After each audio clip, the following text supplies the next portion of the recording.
Irmãos, boa noite.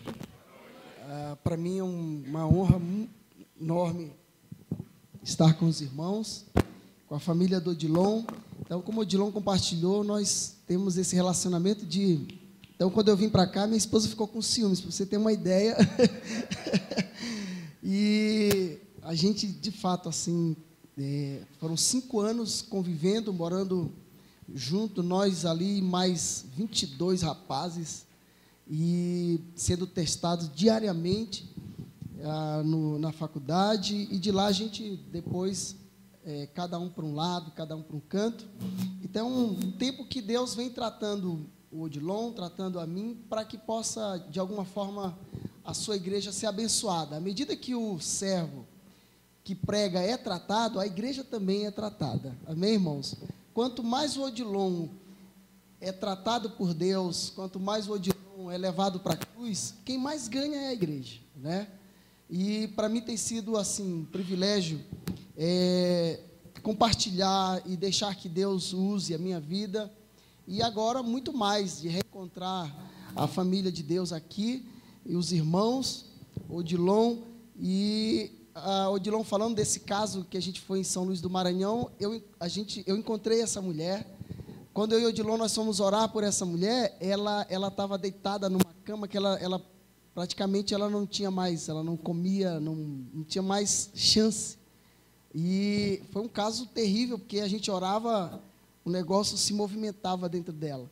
E ela, enquanto nós orávamos, vocês terem uma ideia, o telefone tocou, o marido dela chapou, quando a gente pôs a mão, a gente começou a orar por ela, o marido dela tinha comprado um carro, um táxi. Naquele instante, ele meteu a cara num poste, arrebentou o carro integral.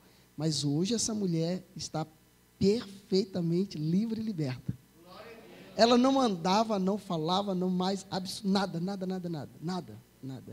Ela só vegetava. E eu a encontrei. Eu encontrei a vizinha que tinha ligado para a gente, e ela disse: olha, manda avisar o teu amigo. Ela nunca esqueceu de Odilon. Nem o capeta esqueceu dele. O capeta doido para falar. Cala, não fala. E eu não entendia porque o demônio ia falando. Ele, cala a boca. E esse cara tem autoridade. Eu digo, eu vou deixar, porque eu deixo um homem desse carregado de autoridade. Eu fiquei com dó do capeta. Ele queria bater na mulher já, com medo de falar dos pecados dele, e eu também com medo. Foi uma grande experiência. O Senhor tem falado ao meu coração, assim, para mim tem sido algo constante. Então, essa é a minha tônica. João, capítulo 14, o Evangelho de João, no capítulo 14,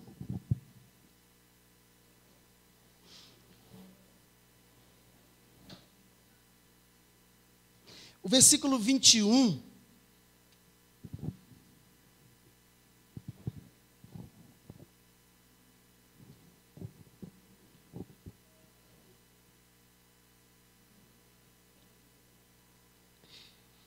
para mim foi assim, o divisor de águas. Esse texto foi, dentre outros, mas isso aqui é a minha linha, é meu caminho. Isso aqui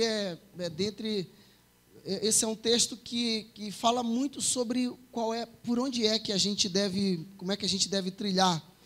Muito conhecido esse texto. Ele diz assim, capítulo 14, verso 21. Aquele que tem os meus mandamentos e os guarda, esse é o que me ama. E aquele que me ama será amado do meu Pai, e eu também o amarei e me manifestarei a ele. Aí Judas, não Iscariotes, né? De onde procede, Senhor, de que estás para manifestar-te a nós e não ao mundo? Que história é essa? Por que a nós e não ao mundo? E aí o verso 23 diz: se alguém me ama, guardará a minha palavra, e meu Pai o amará, e viremos para ele e faremos nele morada. Quem não me ama, não guarda as minhas palavras. E a palavra que os irmãos estão ouvindo não procede de mim, de Jesus, mas procede do meu Pai que me enviou. Amém, irmãos? O texto é autoexplicativo, né? O texto se revela para a gente, não tem muito o que dizer, mas ele é chocante. O que a gente percebe é que a gente às vezes faz questão de não querer entender o óbvio. E o óbvio do texto é que amor de Jesus não se declara com palavras. Amor para Deus se declara em submissão aos seus ensinos. Não é isso que o texto está dizendo? Sei que amo a Deus na medida em que os seus ensinos têm valor para mim. Não amo Deus, não posso amar a Deus, Deus. Esse é um grande equívoco nosso dos cristãos. Os cristãos ingenuamente acham, imagina que isso aqui, perdão por usar essa ilustração, mas imagina que aqui está o Pai, o nosso Deus. E nós ingenuamente achamos que podemos amar Deus, Deus, indo a Deus. O que o texto diz? Eu amo a Deus, Deus. Você diz assim, eu não estou entendendo a doidice que você está... Você vai entender. Imagina então que o Pai está aqui. E a gente ingenuamente acha que a minha... Está muito alto eu gritando? Que a minha ação, a minha manifestação de amor, a minha declaração de amor, é uma ação que vai direto ao Pai. Não entendi, eu sei que você não entendeu, mas vai entender. Ele diz que entre eu e ele tem algo entre Deus e nós. O que tem entre Deus e nós? Não estou entendendo. Pode falar. Não, o texto. O que diz o texto? Que tem algo entre Deus e eu. Não é no sentido de barreira. O que o texto fala? Tem o quê? Obediência ao quê? Os seus ensinos. Então, presta bem atenção. O Pai está aqui, eu estou aqui. Entre eu e Deus tem a palavra. Ninguém se relaciona com Deus se não se relaciona com a... Não tem relacionamento com Deus sem obediência. Não há palavra bonita que seja capaz de sobrepor tuas atitudes. Não há música que seja alta demais, que seja capaz de abafar o teu dia a dia. É isso que ele está dizendo. Que a minha expressão de devoção, o meu culto, se dá na minha relação com o seu ensino. Por isso, a verdade do meu coração é manifesta no meu dia a dia, na maneira como eu lido com aquilo que Jesus ensinou. Jesus é taxativo. Judas, ele disse, eu vou me manifestar para vocês. E Judas disse, que história é essa? De que o Senhor vai se manifestar a nós e ao mundo não. Por que Jesus não se revela ao mundo? Jesus disse, porque o mundo não me ama. E como é que eu sei que o mundo não me ama, disse Jesus? Como é que o mundo demonstra? Como é que o mundo demonstra a sua falta de amor por Jesus? Porque o mundo não se submete ao que Jesus diz. Mas se você for no mundo e para qualquer pessoa, todos falam com Deus. Todos oram a Deus. Todos rezam a Deus. Todo mundo, de alguma forma, se expressa num certo temor a Deus. Mas são pouquíssimas as pessoas que o honram pela obediência. Por isso, a mais alta manifestação de devoção não é o culto. A mais alta manifestação de devoção, de submissão, é a entrega do teu coração submetido ao ensino de Jesus. Amém, irmão? Aqui é um crivo terrível. Ele diz assim, o 24, quem não me ama, não me obedece. Como é que eu sei que eu amo Jesus? É fácil. Se eu obedeço. Se eu não obedeço, é prova de que não amo. Agora, se eu amo, o que acontece, irmãos? O que acontece com quem ama? Qual é a promessa que está aí no versículo 21? Qual é a promessa do... É 21? É. Qual é a promessa do 21? Aquele que me ama, o que acontece com quem ama? Vai ser amado. E não apenas por meu Pai, de Jesus. Eu também. E o que acontece quando o pai e o filho amam alguém? Qual é a próxima promessa?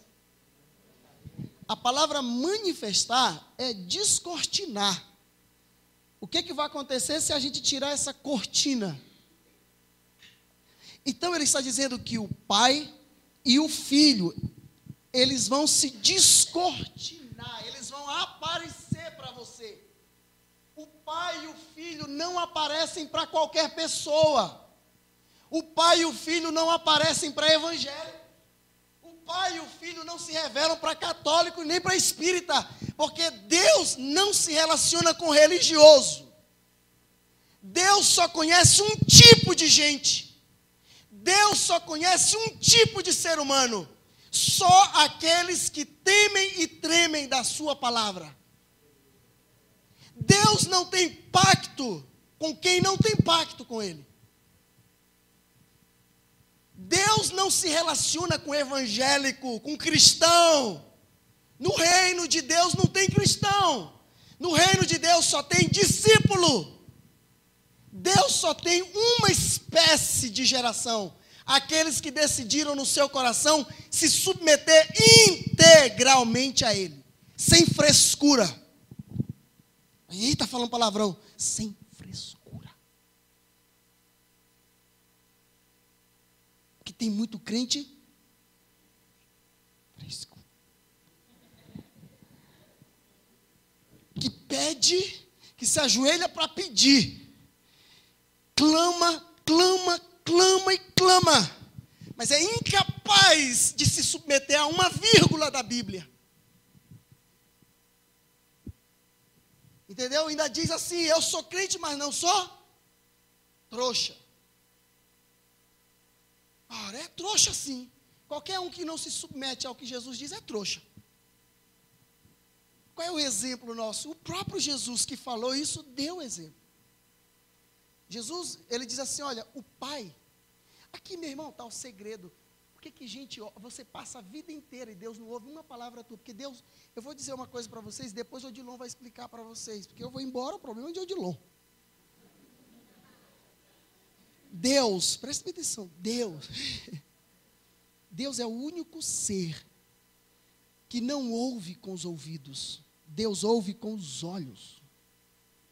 Deus não tem ouvido, Deus só tem. Isso é terrível para nós, porque eu sou ludibriado pelas palavras, mas o profeta Samuel diz que Deus não é como o homem vê o que é aparente, Deus vê o que está dentro do teu coração, por isso ninguém engana Deus. Tudo o que você diz para Deus é visto por Deus. Jesus disse assim que o Pai, quando você vai orar, você fecha a porta do teu quarto, em secreto, e o Pai que vê. Jesus não disse que Deus ouve, Jesus disse que Deus vê em secreto, porque não são as palavras que Ele ouve, é a vida que Ele vê. Jesus é o nosso exemplo. Filipenses capítulo 2. Abre aí Filipenses 2.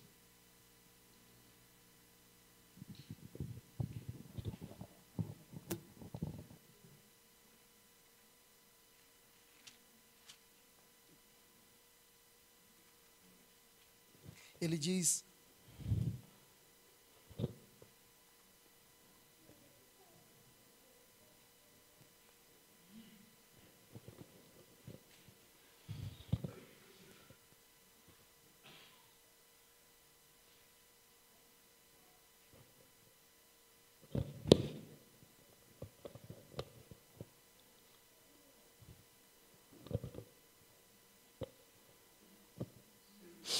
versículo 5, capítulo 2, versículo 5.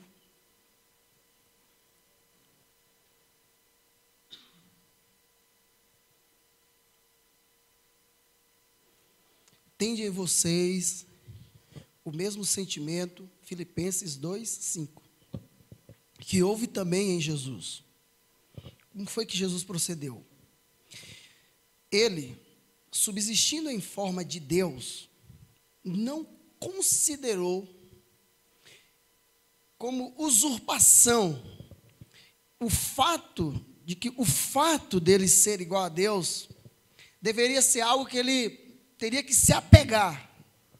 Antes, a si mesmo se esvaziou e ele assumiu, subsistindo em forma de Deus, assumiu a forma de servo, tornando-se semelhante aos homens e reconhecido em figura humana, porque você vai ver nos evangelhos, as pessoas andaram com Jesus, e como ser humano, verso 8 diz, a si mesmo ele se humilhou, tornando-se o quê, irmãos? Obediente até quando lhe convinha.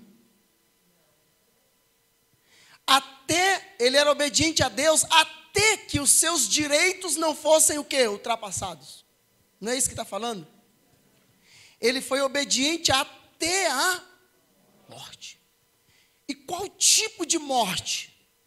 Morte de cruz. E o que acontece com aqueles que não têm a vida como objeto precioso? Que estão dispostos a negar a si mesmo. O que acontece, diz o texto? Por isso, porque ele foi obediente até a morte, o que Deus fez com Jesus? Deus, e não apenas o exaltou, diz que o exaltou soberanamente, acima de todo o nome, não é isso que diz o texto? Para que ao nome de Jesus se dobre todo o joelho, tanto dos que estão no céu, na terra e embaixo da terra. Não há um nome, porque diz a Bíblia que Deus concedeu ao Filho toda a autoridade. Por que Deus concedeu ao Filho toda a autoridade? Porque o Filho foi obediente até a morte, e morte de cruz. Jesus disse: Pai, quando ele foi ressuscitar Lázaro, disse assim, eu vou orar só para que eles saibam para quem eu peço, mas eu sei que o Senhor sempre me ouve, sempre, porque eu sempre faço o que o Senhor quer. Por que você passa 10 anos e Deus não ouve uma vírgula? Eu costumo dizer que antes da gente orar, Deus também ora. A gente quer que Deus ouça as nossas petições, mas a gente pouco ouve as petições do Pai. Ninguém é ouvido por Deus se antes não tiver ouvido a Deus. Ouça bem Jesus falando. Deus, Pai, eu sei que o Senhor sempre me ouve. Porque eu sempre faço o que a tua vontade. Diz mais, o Senhor nunca me deixou só, porque eu sempre faço a tua vontade. Esse é o segredo da vida cristã. Esse é o segredo do andar com Deus. Esse é o segredo da oração. O segredo da oração é a obediência aos ensinos de Jesus. Tá bem, irmão? Deus sempre ouvia Jesus e sempre estava com Jesus, porque Jesus sempre lhe ouvia. Eu acho que eu tenho para mim que é esse o pedido, e é esse o clamor, e essa é a decisão do Pai com a sua igreja. Deus não quer outra coisa de você, não quer outra coisa. Sinceramente, Deus não quer outra coisa, senão o teu coração. Integral. Integral. Todo. Por isso Jesus disse que nós devemos amar a Deus sobre todas as coisas, ou seja, sobre nós mesmos, mais do que a nós mesmos. E nós estamos padecendo de irmãos que de fato sejam radicais na sua submissão, Pai. Porque vivemos um tempo de frouxidão. Nós vivemos um tempo em que a gente tem carência de irmãos que são radicais na sua obediência. Cresceu muito o número de cristãos no mundo. No Brasil cresceu muito o número de evangélicos. Mas nós nunca vimos tão pouca expressão de verdade, de prática, como nesses tempos. Então, é mais do que urgente,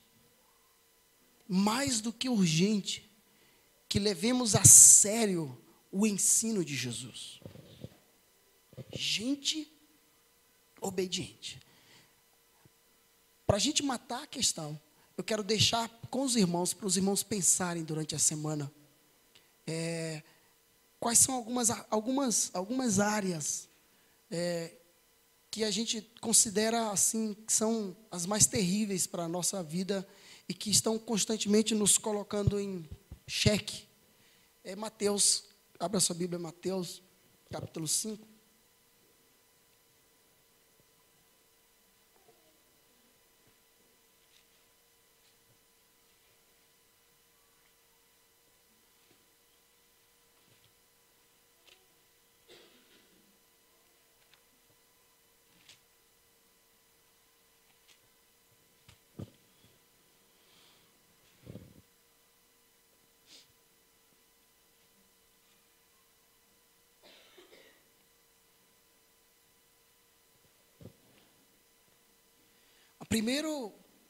Primeiro, não preciso falar não, é bem rápido mesmo, mas gostaria de que os irmãos estivessem pensando sobre isso durante a semana, e à medida que o irmão lê, o irmão pensa assim: isso aqui eu pratico, isso aqui eu não pratico.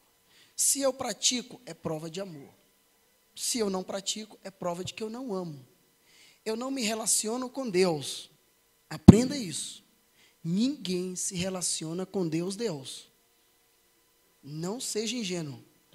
A gente se relaciona com Deus se relacionando com o seu ensino. Não seja tolo. Não seja ingênuo de achar que você se relaciona com o Pai sem se relacionar com a sua palavra. Não existe essa possibilidade. Assim como não há possibilidade de ninguém ir ao Pai se não for em Jesus, ninguém vai a Jesus se não for pela palavra. Ninguém pula. A gente acha que dá para pular. Deus está ali e olha, oração é um negócio complicado que a gente usa às vezes para torcer esse negócio. Tem gente que pensa que Deus ouve o choro. Tem gente que pensa que Deus vê o sofrimento. Muito sofrimento Deus vai ver e vai me ouvir. Não se iluda. Nem seu choro, nem sua dor. O seu pior câncer, nem o estado terminal é capaz de mover uma palha de Deus. A sua dor mais terrível não sensibiliza Deus. Você pode estar sofrendo o máximo da tua dor, Deus não move uma pálpebra do seu olho. Nada, teu choro, teu grito, teu clamor, tua dor, tua angústia, nada, Deus não vê. Deus só vê uma coisa, não é o sofrimento, é a disposição do teu coração em se submeter a Ele, ponto. Oração é um negócio complicado entre os evangélicos. que eu tenho uma crise profunda, eu tenho uma dor no meu peito que eu carrego, que quase me mata todo santo dia por causa da igreja de Jesus. Eu não suportei mais o ministério, porque eu não conseguia mais carregar um monte de gente que não queria nada com Deus, queria o bolso de Deus, queria a mão de Deus, mas que não queria nada com Ele. Eu adoeci.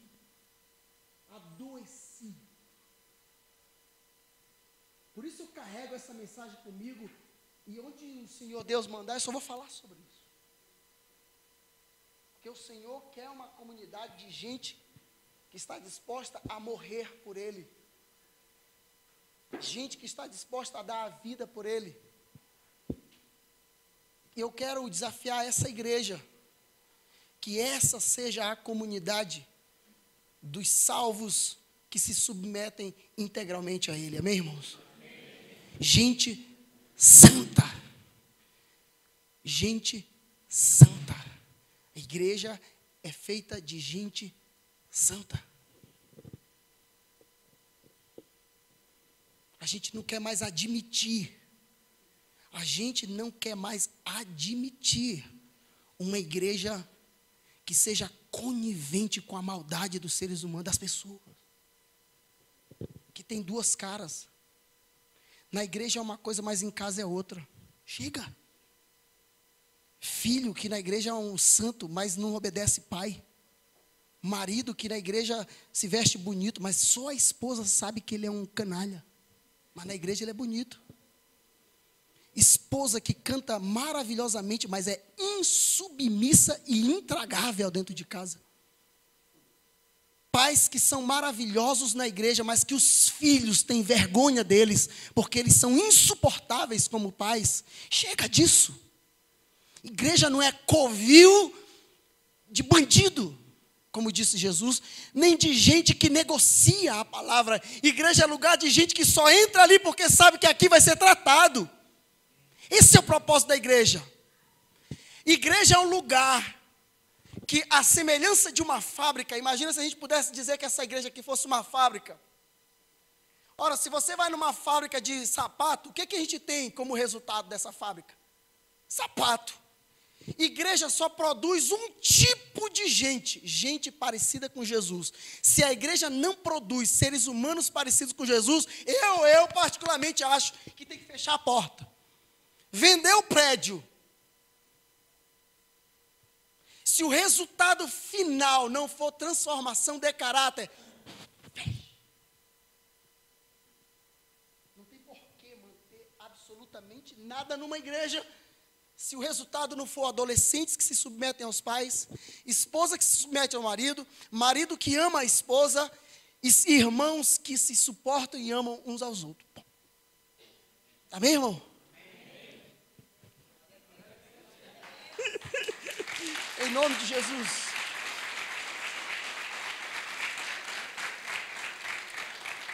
Eu vou deixar esse texto, não tem nem o que... Verso 21, aí eu vou pulando e vou deixar para os irmãos pensarem.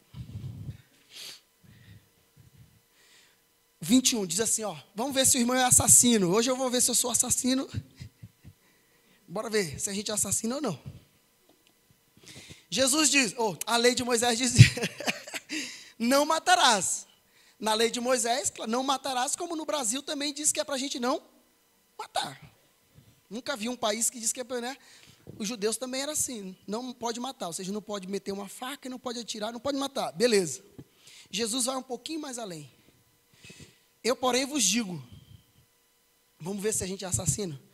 Todo aquele que sem motivo se irá contra seu irmão, sua esposa, seu filho, seu marido, seu vizinho, irá, sem motivo. A minha pergunta é, o que é irá sem motivo? Paulo explica, mas isso é para depois. Irá sem motivo. Ele já está correndo o risco de quê? De ser julgado, de ir para o julgamento. Não precisa matar. Ele já está correndo o risco de ir para o julgamento, ou seja, já se irou. Por que está correndo o risco de ir para o julgamento? Porque na ira, a a ira, ela vai gerar uma ação, não vai ou não vai, irmão? Então, quem deixa-se ser dominado pela ira está correndo um sério risco de dar um segundo passo, fazer besteira. Está correndo o risco de ser julgado. Não é que vai ser julgado porque se ira. Ninguém é julgado por causa da ira. O que ele está dizendo é que a ira pode levar você ao julgamento, que é o que ele vai dizer, ó. E quem proferir um insulto, quem insultar o seu irmão, alguém da sua casa, insultar o vizinho, insultar um irmão da igreja, insultar o dono do bar, insultar o motorista do ônibus, insultar o cobrador, torcedor do Corinthians. Isso, se alguém insultar, e ele dá uma palavrinha aqui, como é que eu posso insultar? Ele dá um exemplo só, tem várias formas de a gente insultar, mas um exemplo que Jesus dá aqui é, eu posso insultar chamando alguém de doido, louco. Isso é um insulto. Ele diz assim, que se eu chamar, eu insultar, seu doido, você é um louco. Ora, eu estou irado. Claro que a ira vai gerar um palavrão. Não vai ou não vai, irmão? Uma maldição. Ninguém chama o outro de doido, extremamente alegre, sorrindo, seu miserável, seu bandido, né? Ninguém vai chamar de miserável o outro rindo. Eu preciso estar com o coração carregado de ira. É aí que eu mato. E para Deus, eu não mato quando eu atiro. Eu mato dentro do meu próprio, porque Deus não ouve, Deus vê. Quando você for orar, é isso que Jesus disse. Deus não ouve assassino. Se você lembrar que insultou alguém, ele diz assim, ó, não fale, porque tuas palavras não passam do teto. Deus não ouve assassino. Tarcísio, eu nunca matei ninguém. Não precisa atirar para matar. Basta insultar. Miserável, desgraçado, seu idiota. Não ora. Assassinou. Quando você chama alguém de idiota, você já assassinou essa pessoa.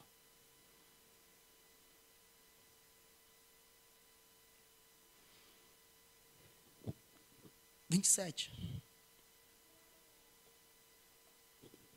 aqui é terrível para nós, ó.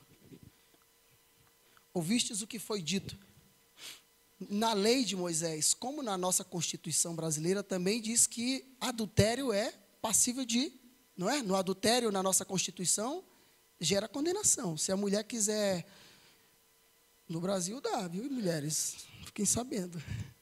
Se a mulher quiser processar o marido por adultério, ela pode. E na lei de Moisés era assim, dava para processar também. Mas Jesus diz assim, eu vou um pouco mais além. Para eu adulterar, eu não preciso me deitar com uma mulher, ou a mulher deitar-se com um homem. Jesus disse que para eu adulterar, basta o quê? Olhar para uma mulher, ou a mulher olhar para um homem com intenção, na minha tradução está dizendo impura. Tem uma outra tradução aí? Diferente? Impura. Com uma intenção. Qualquer que atentar numa mulher para cobiçar. É porque naquela época esses negócios era só homem, né, que fazia. Mulher não fazia. Hoje em dia, se a gente fosse escrever a Bíblia na linguagem de hoje, ia ter que colocar as mulheres.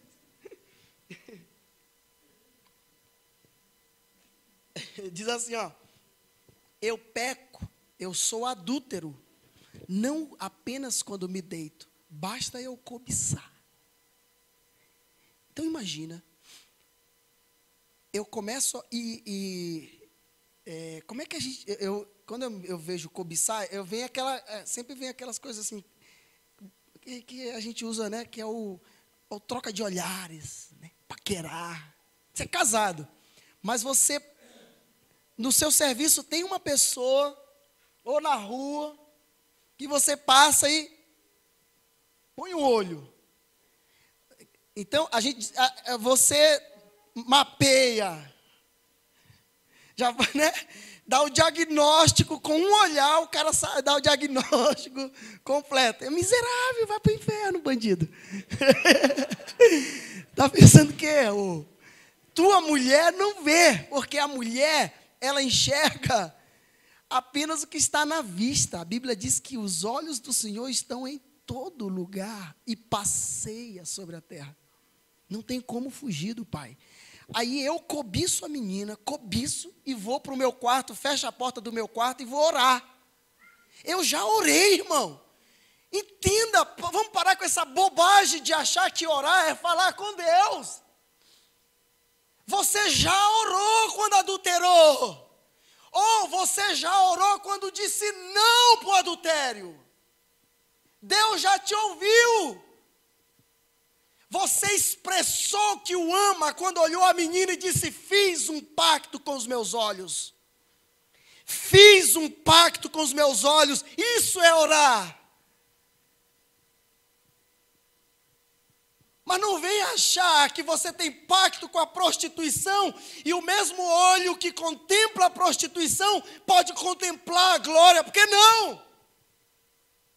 É sujo e imundo. Deus não ouve, Deus vê. Eu já orei quando eu estava na rua. Eu já orei quando eu estava no serviço. E eu sei que eu orei dizendo não à palavra, quando eu decidi ouvir a minha carne. Então, irmão, se você percebe que os teus olhos... Qual é a decisão? Como é que eu faço? Qual é a minha oração? 29. Qual é a minha oração? A oração que Deus vê, qual é? Arranca. Essa é a oração que Deus vê.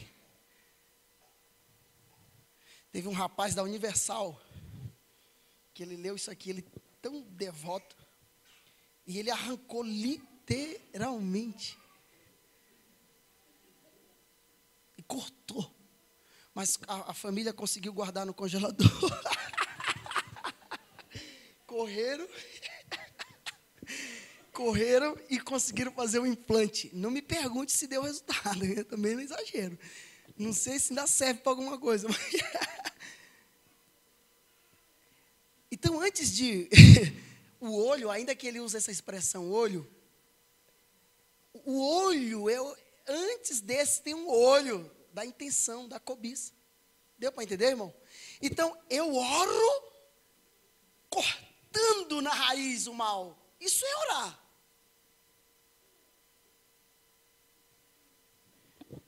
(33) Na lei diz, não pode jurar falso, não dirás falso testemunho. No Brasil também é assim. É passível de condenação quem é falso testemunho. Não pode, diante do juiz, mentir. O 34, Jesus disse, eu vou um pouquinho mais além. Eu, porém, vos digo, de modo algum vocês devem jurar, nem pelo céu. A gente costumava jurar pela minha... A gente dizia assim, eu juro pela minha mãe, pela morte da minha mãe. Coitada, né? Eu juro pela morte da minha mãe. E ele está dizendo assim, meu irmão, você não gerou sua mãe, você não é dono da sua cabeça, nem de gerou, nem do céu, de nada. Você não pode jurar por nada, que você não é dono de nada. Então, quando você estiver numa situação de confronto, versículo 37, olha a oração do justo. Qual é a oração do justo? A tua palavra tem que ser o quê? Ou sim, ou não. Fiz, não fiz, meu irmão. Quiser ir atrás, vai, mas eu não fiz. Agora, eu não fiz, porque esse negócio de esse gaguejar, é porque eu está devendo. É igual menino, né? É fácil você pegar menino na mentira, olha nos olhos dele. Vicky, fez ou não fez? Não, pai. Quando ele diz, não, pai. Não, esse não é a definição de sim, fiz. Gaguejou assim. real, sim ou não? Ou seja, presta bem atenção, não tem essa história de mentirinha. Discípulo de Jesus não convive com mentira. Essa é a oração do salvo. A oração do salvo é falar a verdade sempre. Não me venha orar na igreja se no emprego você mentiu.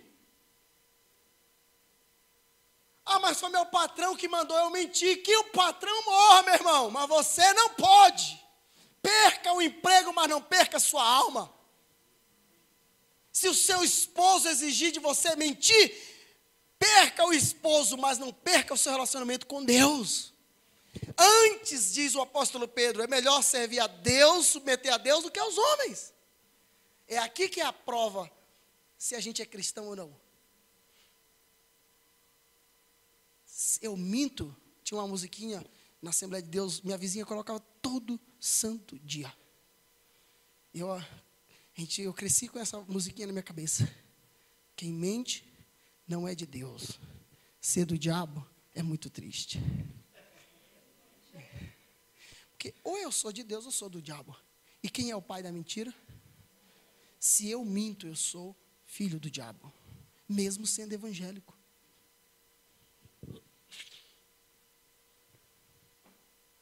Por isso que Deus não ouve a oração, irmão. Porque Deus não ouve a oração, Deus vê a vida. Deus sabe se você está adulterando. Deus sabe se você é assassino. E Deus sabe se você é mentiroso. O assassinato, o adultério e a mentira não são relevadas na presença do Pai.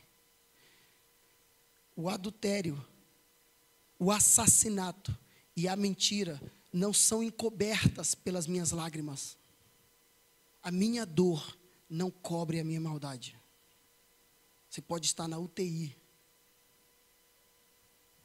Isso para Deus não muda. É chocante. É mentira essa história. Depois não vou falar isso não. Obediência, irmão. Obediência. Amém? Verso 38. Ouvistes o que foi dito. Olho por olho. Ou seja, furou o olho. A lei dizia, fura o olho do cara também. Quebrou um dente teu, traz para a praça, a gente vai quebrar o dente dele. Ou seja, se foi um braço que foi ferido, na lei de Moisés dizia, fere o braço. Matou um boi, mata o boi dele. Era assim, olho por olho, dente por dente. Cortou a língua, corta dele também. Agora Jesus vai um pouco mais além. Ele diz assim, eu porém vos digo, não resista ao perverso, mas a qualquer um que ferir na tua face direita, volta-lhe também à esquerda. Em vez de se vingar, abaixa a guarda e sofra. Ao que demandar contigo e tirar-te a camisa, dá também o casaco. 41 diz, se alguém te obrigar a andar 1 milha, vai com ele 2. Dá a quem te pede. Não voltes as costas ao que deseja ou que te pede alguma coisa emprestada. Não resista àquele que está te ferindo. A vingança pertence apenas a Deus. Amém, irmão? Passou a perna em você no serviço, deixa, cala. Estão falando mal de você? Não revida. Para a gente terminar bem aqui, porque aí o 6 e o 7, 43 diz, amarás o teu próximo, mas o inimigo que me... Né? Esse... Eu, porém, vos digo, amai os vossos inimigos. Deus sabe qual é o meu relacionamento com os meus adversários quando oram. O meu inimigo, eu tenho que fazer o quê por eles? Amar. Não, amar. Primeiro amar, não é? E depois, por aqueles que me perseguem, eu tenho que fazer o quê? Armar uma cilada. Né? Ora. Eu tenho que orar. Amar e orar por esse bendito. 45.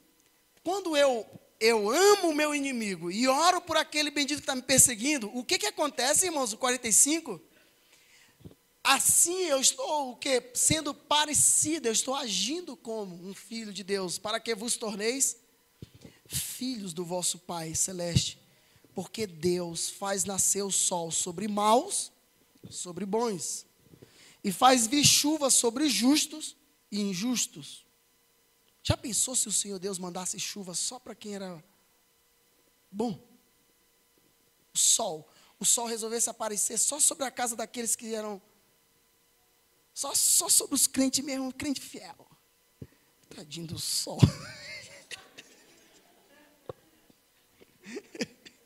A gente ia morrer de frio. Um monte de crente. Que foi, irmão? O sol não veio. Oh, meu irmão, estava perdido. Só que Deus é bom. Deus é bom e eu preciso ser bom também. Amém, irmão? Eu dou pão para o meu irmão lá em casa que aprontou. Vou dar pão para o meu vizinho. Não pode. O cristão não faz diferença. Isso aqui é o que mais acontece, ó, porque se a gente ama somente quem nos ama, todo ser humano é assim. Os discípulos de Jesus não. Eu vejo muito isso no Face. Face é só o que eu vejo. Aí vem aquelas frases lindas e maravilhosas. Decidi amar só quem me ama. Só vou atrás de quem me... Entendeu? Isso é bonito, mas não é bíblico.